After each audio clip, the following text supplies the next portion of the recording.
This is the K19 countertop reverse osmosis filter from Waterdrop. Waterdrop is a company that essentially they're out there to try to help purify water, make water cleaner for all of us to drink and make clean water more accessible. So I'm good with that. I'm cool with getting behind that sort of a mission. And this particular unit, the K19, was designed to be the world's most compact countertop reverse osmosis water filter and dispenser. It's a lot of things kind of all in one, right? But it fits on your countertop and it's pretty compact, so I'm gonna give them a thumbs up on that one. But we've gotta see how this thing works. But before that, we need to go back in time just a little bit and see how this thing came out of the box and what it took to assemble it. Let's open up the actual packaging and see what's inside. Now here's the thing, most of you who have watched other videos on this channel know that when I test out products that I have purchased with my own money. To me, that seems like the most honest way to go about this, rather than, seeking out free stuff, right?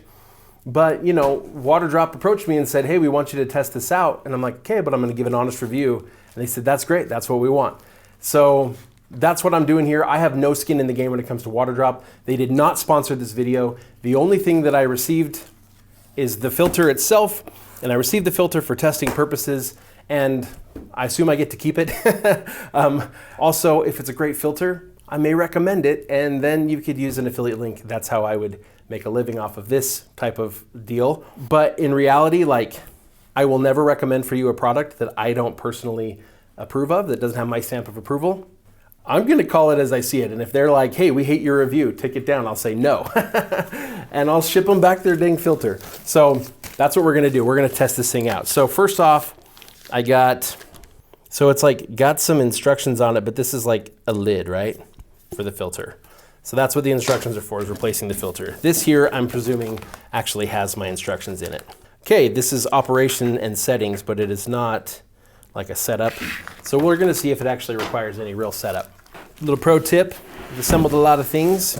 And one of the easiest ways to get stuff out, if it's allowed for the product, is to just tip it on the side and kind of slide it right out of the box. That's it. This is the whole thing. This one. Yep. This is the filter. That's quite a hefty filter there. It has all the instructions for replacing the filter right here in the unit, which is actually pretty handy because when it's something that you don't do very often. Please strip the adhesive tape and remove the silicone cover before use. So there's this tape right here with this little silicone cover. So we're gonna remove those before use, like they told us to. I can see on the back, tap water here, wastewater here. I can open that up, unpack this filter, and I'm gonna set it in. It doesn't matter too much which way you point it because you're just gonna spin it till it falls into place. So watch that there. If I spin it here, it eventually falls into place. Once it falls into place, then I can twist it a quarter turn. Then I'm gonna go ahead and put this filter cover on. It's nice and smooth and ready to go. Next thing we wanna do is we wanna fill this up with water. I'm gonna fill up this side. This is one container. It just lifts right off. And there's two sides. There's kind of a wall in the middle here. And you can see on the front, it shows this side being tap water and this is kind of your concentrated water. Reverse osmosis does work differently than normal gravity filtration, where essentially you're running it through the filter and everything you don't want gets left behind and all of the water goes through. Here, some of the water is actually gonna end up on this other side, and that's kind of your concentrated water that has all the stuff in it that you didn't want. But we're gonna fill it up here to the max. Okay, so the water reservoir can just sit right there. It also has a lid. We'll finish the setup. Check this out. It's got this little thing. It's sort of there to catch the water, right? In case, a little bit of it spills and kind of sits under your cup. But I'm like, there's no attachment here. Where does it go? It just magnetically attaches. Anyway, I shouldn't be that impressed by that. I just think magnets are cool. All right, we're gonna plug it in and then we're gonna walk through the flush cycle. Plugged in. All right.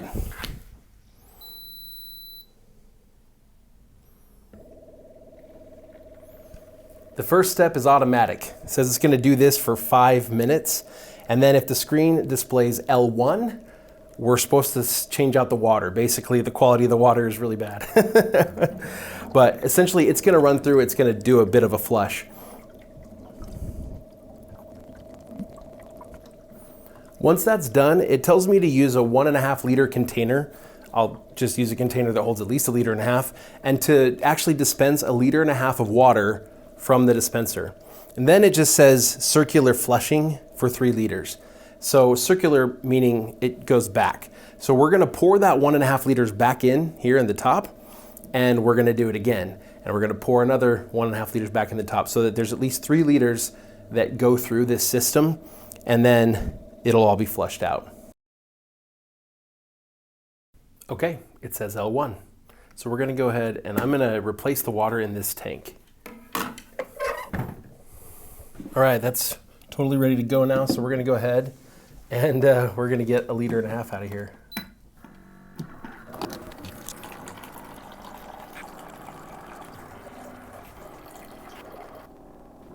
All right, now it said circular flushing, but the reality is there's enough water in the reservoir to do the full 3 liters. So I don't really know if it actually wants me to pour it back. It wasn't that clear about it. I'm just gonna let it go because it didn't stop. So if you notice, like right now, it immediately went right back to its filtering process. So it's going through this whole flushing, filtering, pushing more and more through. So I'm just gonna let it go until it stops. So far, it's working exactly the way it looks like it's supposed to work. While it's running, let me go ahead and share some kind of initial impressions. First of all, you know, frankly, it seems like a pretty good unit from just the handling of it, right? It's not just ultra cheap. It doesn't feel like it's just gonna break on me the first time I use it. It seems fairly solid. Not a bad looking unit. They have the same unit in black. So overall, I mean, I think it's, you know, it's not gonna be ugly, it's not gonna be an eyesore. I think it can just kind of be there. Look pretty nice if you like that, or it can kind of just sort of be understated and out of the way. In terms of ease of use, so far, so good. The only thing that I would complain about is just, I don't know what it means when it says circular, what does it say again? Circular flushing, like does it want me to put it back or not? If they would just say that specifically, like just run it or put some of the water back. Let's go ahead and see what it's gonna do now. Yeah, now it says L1. So now it wants me to replace the water that's back here in the reservoir. So I'm gonna go ahead and dump it, refill it, and we're gonna see what it does next. But honestly, like the unit's kind of just doing its stuff on its own. So as long as you kind of just follow the instructions, it's just gonna kind of do what it's supposed to do. All right, so after I think about 4 full flushes through, it's done. It's not doing anything else anymore. Let's go ahead and see now what this thing does. Actual normal operation. All right, now to use it, pressing any button at the top is gonna wake it up. So I'll press a button, I put a cup here, and I can press volume, and it's gonna select how many ounces I want. So I just got this cup here. I'll just do 4 ounces. And then I press this, the little water button right in the middle, and it pours me a glass. There we go, I got 4 ounces of water, about half a cup. That water does taste very pure. Couple other things with this from the instructions. It says if I get that L1 display, it's just telling me I need to go ahead and replace the water that's here in the back. Also, a couple cool things. They recommend that if it's been over a week since you've used it, that you empty the purified water container. That's here in the middle. Now, to empty that, we don't just like pick it up and dump it out. That's just not gonna work, right? So what you do is you actually hold down the volume button, and then there's a filter button. There's only 3 buttons here. Hold those down for about 3 seconds. And then when you press the dispenser button, it's gonna dispense out all the water that's stored in this middle container. It'll just dispense it out. So definitely have your pitcher ready to catch it all. Then you can pour that out and just refill from the back. These filters say they last for 12 months. And when I wake it up, it gives me this TDS indicator. If the TDS is blue, it says the water's gonna be tasty. If it's red, they say, yeah, you shouldn't drink it. It's got too much stuff in it. TDS stands for total dissolved solids. They want you to start with water with a TDS below 500. And it's telling me the TDS reading of this water that's left in here is 5. And according to this website I'm on, if you have a TDS between 50 and 150, it's excellent for drinking. Ours is 5. Basically, we're getting pretty clean water. There's not at least a lot of solids that are dissolved in here. They don't want you to put water through here that you don't know the source of. So this is maybe not ideal for, you know, getting water out of the lake or straight from the ocean to drink, but in an emergency, do what you got to do. Maybe the best thing that you could do is actually run it through like a gravity filter first. So if you already have your Berkey or your Alexapure already, go ahead and run it through that. You're going to get a lot of the gunk out of there. You're going to get the bacteria and stuff out of there just fine. And then maybe if you do have salts or chlorine or something still in that water, because those filters don't do it that well, you could try running it through this. Now, what I haven't done yet is actually put this thing through the torture test. So we got to try this with salt. We got to try it with chlorine. We got to see what's going to happen when we put those kinds of things through this sort of a filter. I know that's not what it was designed for, but we as emergency preparedness people, that's the kind of stuff we want to know if it can handle. So that's what we're going to test next. Okay, now before we get into the more exciting testing, I want to point out a few features of this. The filtration does have 4 stages to it, so there's 4 parts in that process of the water being filtered. A lot of filters usually do have multiple stages. This has 4. It also uses UV sterilization. It says it sterilizes 99.9%. So it uses ultraviolet light to help kill viruses and bacteria, that kind of stuff. The other kind of cool thing is that since it's not actually hooked up to a water source, like there's not a water supply coming in, I can have this anywhere in my house. The downside of that is I do have to take this reservoir off and go fill it from somewhere. But the upside of that is I can have this anywhere I want to. I could have it in my office at home. I could have it in a conference room at my office. I could have it in any number of places. And for all of us on this channel, another cool thing that you're going to be happy to know with this reverse osmosis filtration, specifically the Waterdrop claims to remove radioactive substances up to 99%. Now, when they say up to 99%, that means like they're not guaranteeing more than 99%. Don't quite know how I feel about that, but basically, if you have water that's coming in from a tainted source because of some calamity that has happened, this is supposed to help dramatically reduce the radioactive substances. Granted, they're still going to be there. You're just not going to drink them, which I guess is better. That 4-stage filtration is going to help remove those total dissolved solids. It's also supposed to remove chlorine, bacteria, odors, large particles, fluoride, heavy metals, viruses, all sorts of stuff, right? So basically, we're going to get pretty close to pure water coming out of this at the end. It also has a 3-to-1 pure to drain ratio. So for every 3 cups of pure water that we get, we're only going to have 1 cup of wastewater. So it's a little bit more efficient, I guess, than some reverse osmosis units. Basically, the process of reverse osmosis, it's always going to have at least some waste. Okay, so there's basically no installation, and the flushing process was pretty easy, although maybe a little time consuming. It did take like 6 liters instead of the 3 that it said. But I could probably let that slide since that's mostly just part of the setup and when I put in a new filter. But now we got to put it through the real test. We're going to test running some water through there. This water has been bleached. So now we have chlorine in the water. In fact, we're going to see about how much chlorine there is in there because I got these test strips. If you've watched other videos on this channel, you know I like to test the water that goes through the filters. Now this, because it's got bleach in it, the colors are going to lighten, so I'm going to have to get the comparison really fast. So here we go. 1, 2, shake it out.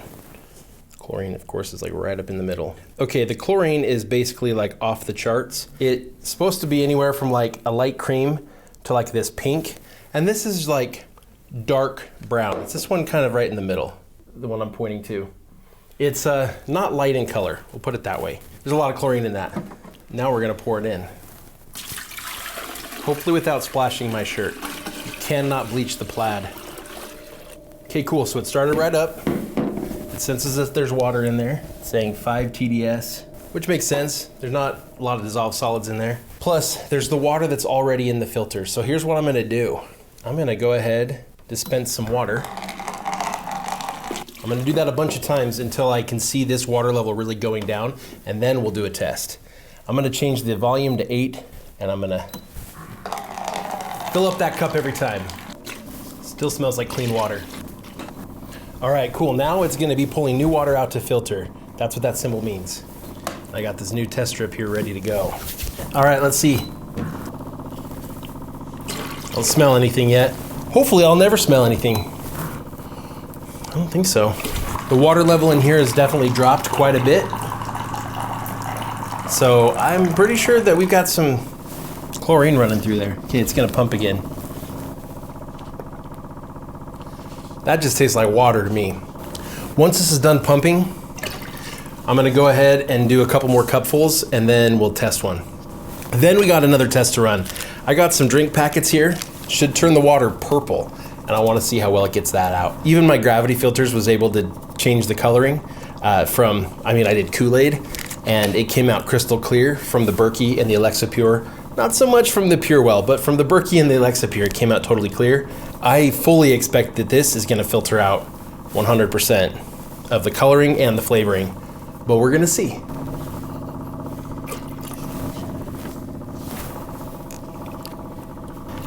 All right, it's time for a test. I'm gonna do, this is a control, this is just tap water. 1, 2, set here. This is the formerly chlorinated water. 1, 2. The one here next to the yellow, that is chlorine, and it's supposed to be that color if there's like no chlorine. It's supposed to be a little bit off-white. That's the tap water, and that's the bleach water. Okay, now you see on this one, that one next to the yellow, that's what I was talking about. It's like almost a brown. It's such a weird pink color. That's so dark. There's your chlorine scale. It goes everywhere from this kind of off-white is 0 and works its way up. And that color right there is at least 5 parts per million. And the first time I did it, it was even more like dark and brown. Right there, see that? Compared to the chlorine. Anyway, I'm gonna give it a pass on the chlorine. All right, next up we got colored drink mix. I went ahead and emptied out the reservoir, and let's just see if we can turn this purple liquid clear.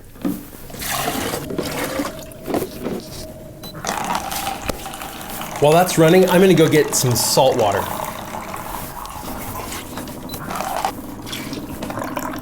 That's coming out crystal clear still.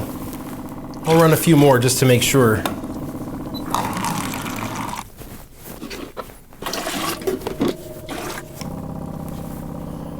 It's still super clear. All right, we've run so much through here and none of it's come out with any color at all or any flavor. So I think I'm gonna call that a win for that. But now we got the hard one. The toughest thing is salt.